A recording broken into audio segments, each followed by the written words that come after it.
travelers and monster catchers abound. I'm Stella Ferris, and you've crash-landed on the Monster Catchers Journal podcast. Today's entry concerns a glyph known as Flakles, a sentient snowflake. Delicate yet aware, Flakles is the first of the Snobii line, followed by Snowpacked, a living snowball, and culminating in Snobii, a full-formed, breathing, and living snowman.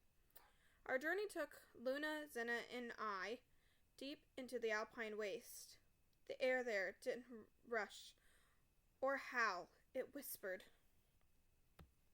Soft warning. We've been told all our lives never to set foot in this frozen expanse.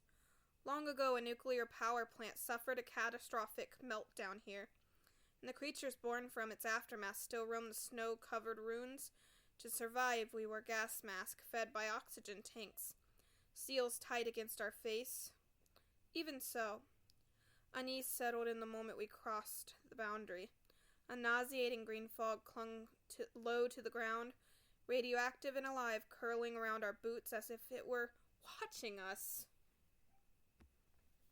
Rusting crates, stamped with radiation symbols, littered the landscape, half buried in snow, casting long, crooked shadows.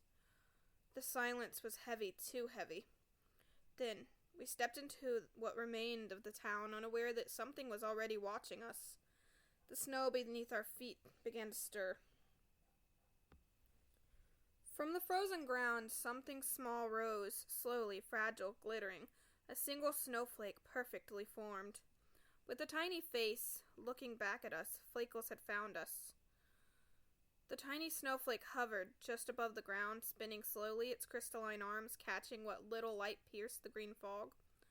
Two pin-pricked eyes blinked open, and it tilted as it studied us. Luna froze. Stell, she whispered through her mask. Please tell me I'm not hallucinating.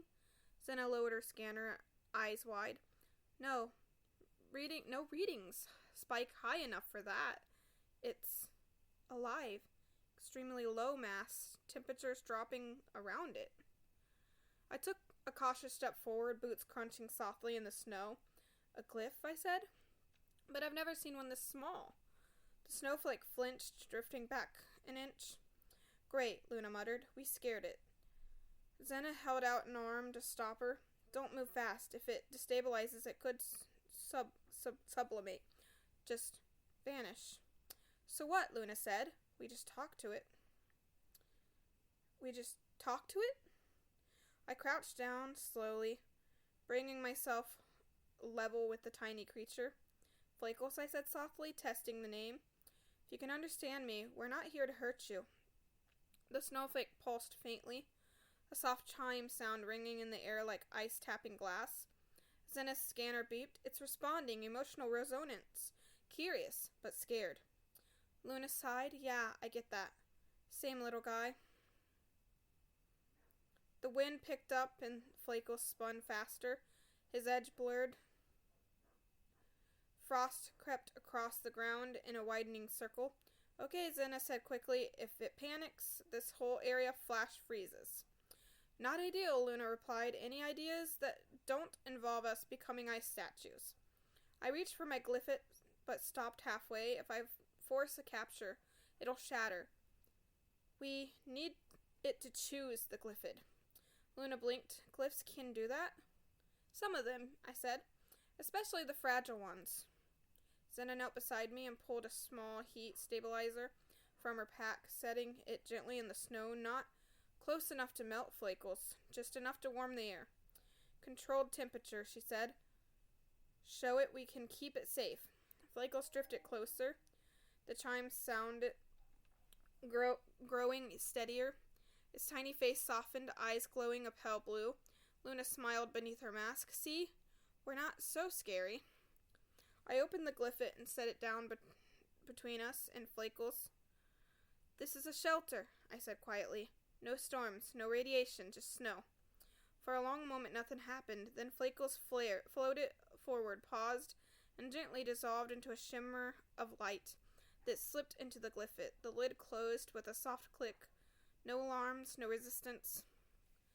Zena exhaled. Capture confirmed. Luna let out a shaky laugh. We just caught a snowflake. I picked up the Glyph. Frost swirled faintly inside, and the beginning of something much bigger. The Glyph rested open in the snow, its interior glowing faintly as Flakles hovered closer. No.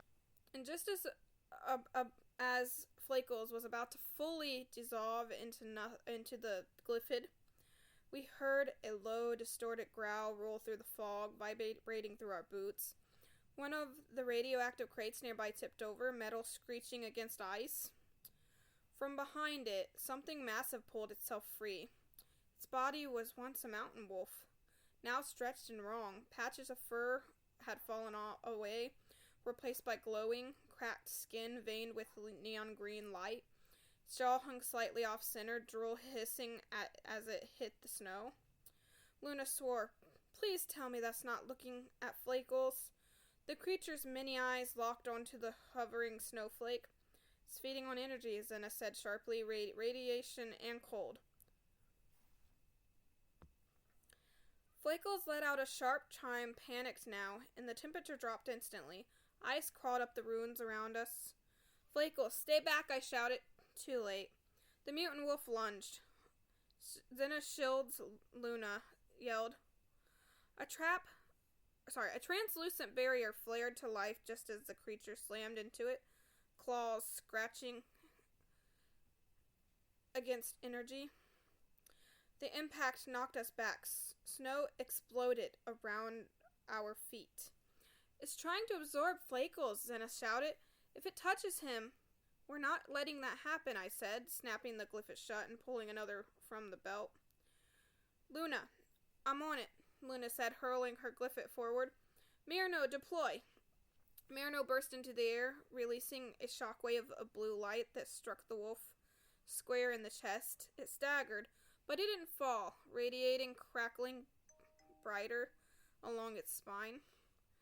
"It's adapting," Luna yelled. "Then we overwhelm it," Zena said, slamming her own Glyph into the snow. "Ignazura, now!"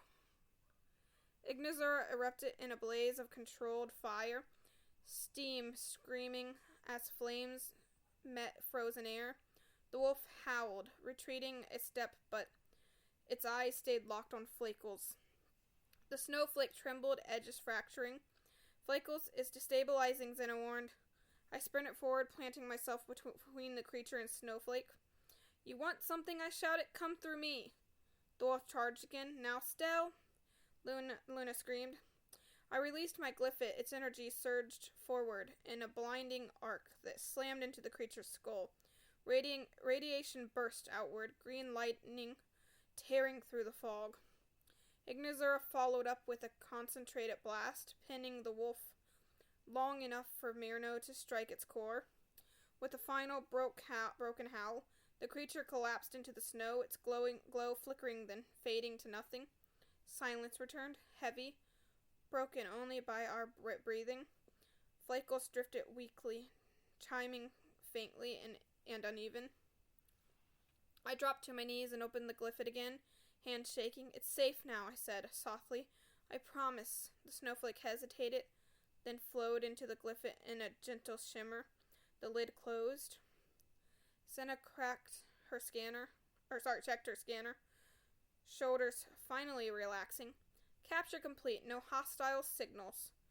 Luna let out a breathless laugh. "Next time someone says, 'Let's explore the Alpine Waste,' I'm pretending I can't hear." I stared at the Glyph in my hand, frozen, swirling calmly inside. Flakles was there. Flakles survived radiation, predators, and a dead world, I said quietly. That makes him more than just a fragile little creature. The fog hadn't cleared yet. Radiation still crackled faintly in the snow where the creature had fallen, its body already breaking down into ash and frozen sludge. Flakles' Glyph had sat warm in my hand, a gentle frost pulsing inside, stable and alive. Zena was the first to speak. "Radiation levels are dropping slowly." "Slow is better than never," Luna muttered, wiping green residue from her sleeve. "I hate this place. Sudden roar of engines cut through the silence. All three of us looked up. A ship tore through the fog overhead, its underside lights blazing white as it descended far too fast for comfort. Snow blasted outward as it touched down at the edge of town, crushing old crates beneath its landing struts. Luna groaned. "Oh no." The hatch slammed open. Professor Orion stepped out. His coat snapped violently in the wind, boots crunching through the snow as he marched toward us. His eyes swept over the scorched ground, the collapsed ruins, the radiation burn marks left by the fight. Then they locked onto me. "What were you thinking?" I straightened instinctively. "Professor?" "Don't," Orion snapped. "Don't you dare start with an explanation." He pointed at the impact crater where the mutant creature had fallen. "This zone is sealed for a reason. Do you have any idea what could have happened if that thing breached containment?" Luna crossed her arms. "With all due respect, sir, it already had." Orion turned on her. "And that makes it better?" Zena stepped forward, calm but firm. "We were attacked. A radiation-adapted predator attempted to absorb an unclassified glyph. They got his attention." "Unclassified?" Orion's gaze snapped back to me. "Stellaferis?" I hesitated, then held up the glyphid. "Flakles," I said. "A sentient snowflake. First of the Snobii line." For a split second, just one, Orion's anger flickered into something else, concern. Then it hardened again. "You brought a fragile proto-glyph into an active fallout zone," he said. "Do you know how close you came to losing it? Or worse, mutating it beyond recovery?" "It was already here," I shot back. "Living in the ruins. Hunt it." The wind howled between us. Orion exhaled slowly, pressing his fingers to the bridge of his nose. "You don't get to play hero in a place like this," he said quietly. "Not when the stakes are this high." Luna glanced between us. "So we're not grounded?" Orion shot her a look. "Don't push your luck." He turned back to me. "Hand over the glyphid." My grip tightened. "No," I said. Zena's head snapped towards me. "Still." "I stabilized him," I continued. "I protected him. Flakles trusts me." Orion stared at me for a long, dangerous moment. Then he nodded once. "Fine," he said. "But this isn't over."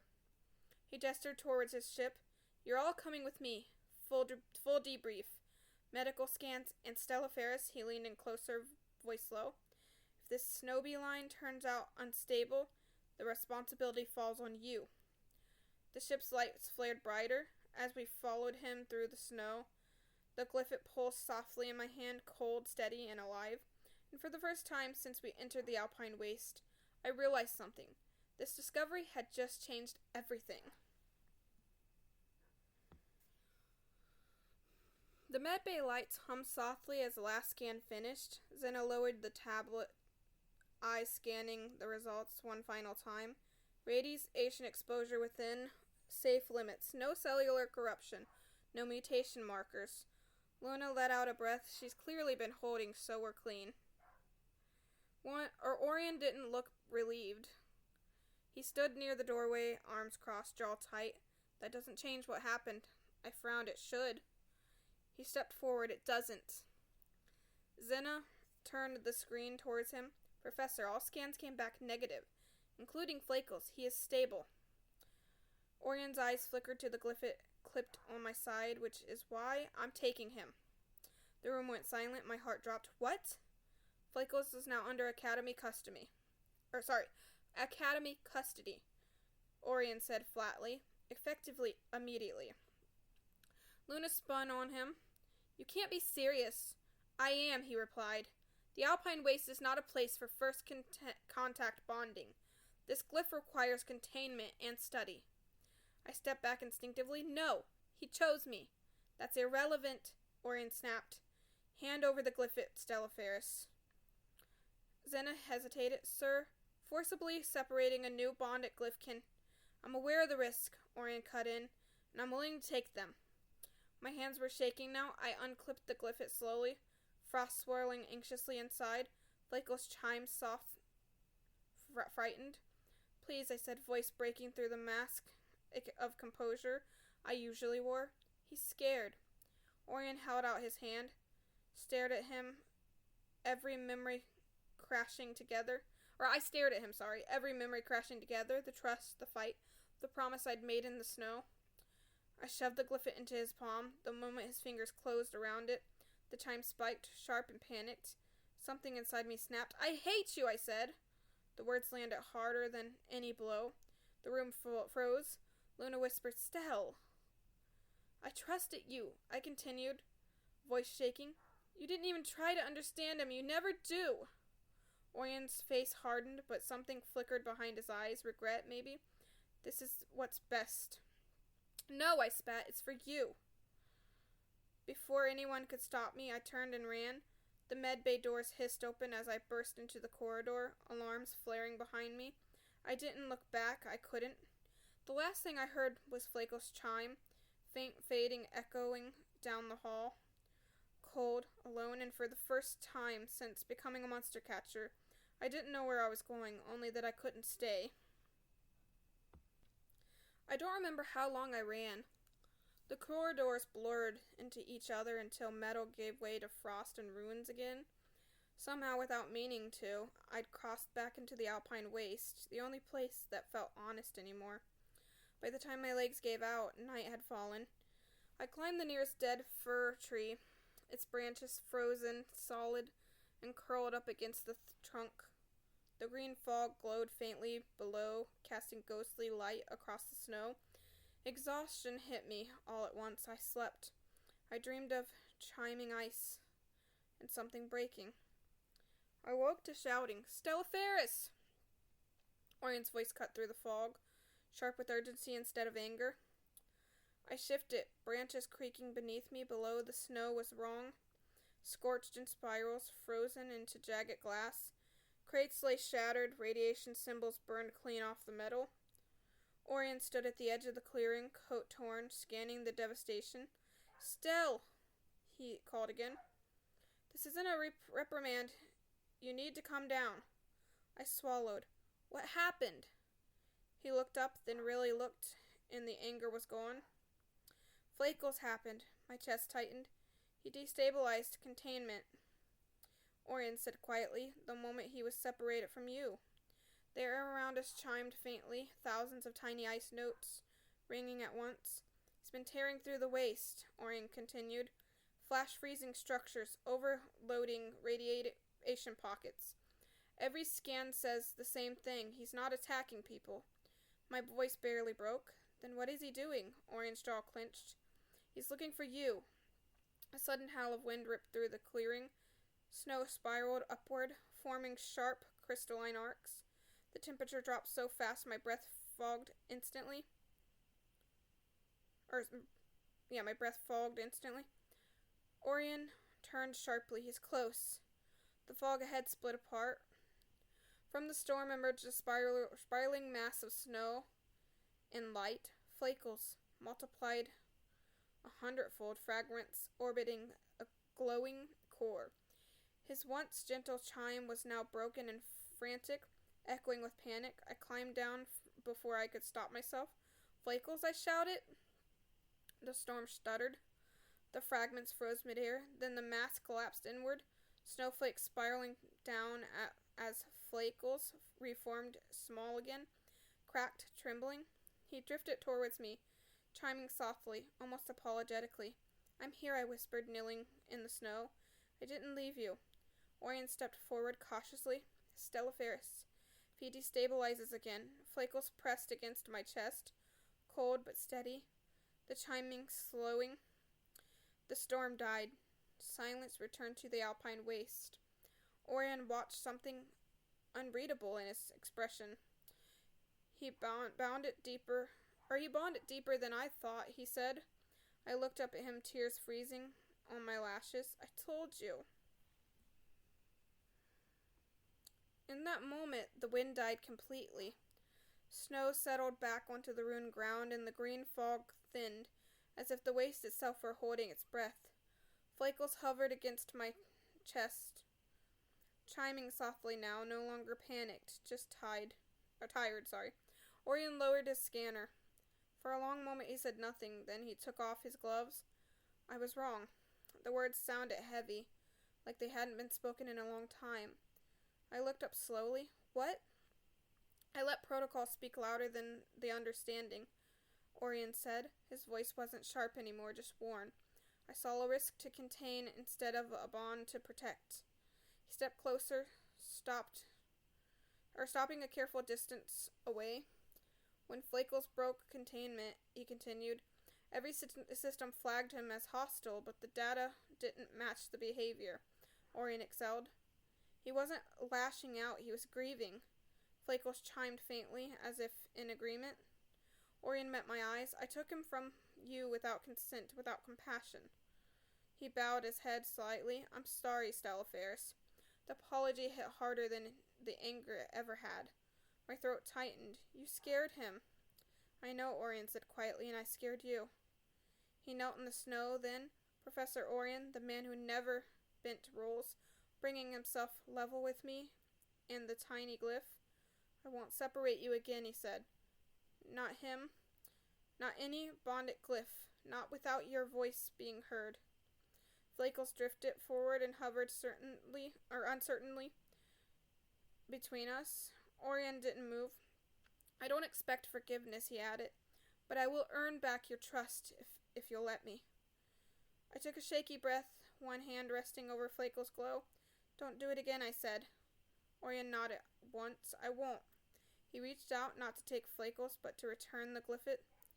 Placing it gently in my hands, Flakles chimed, clear and warm, and slipped inside willingly this time. The Glyph sealed without panic. Orion stood, turning his gaze back toward the ruined waste. Well, we'll mark this incident in the records, he said, not as a containment failure. He glanced back at me, but as a first contact. For the first time since the Alpine Waste, the cold didn't feel so empty.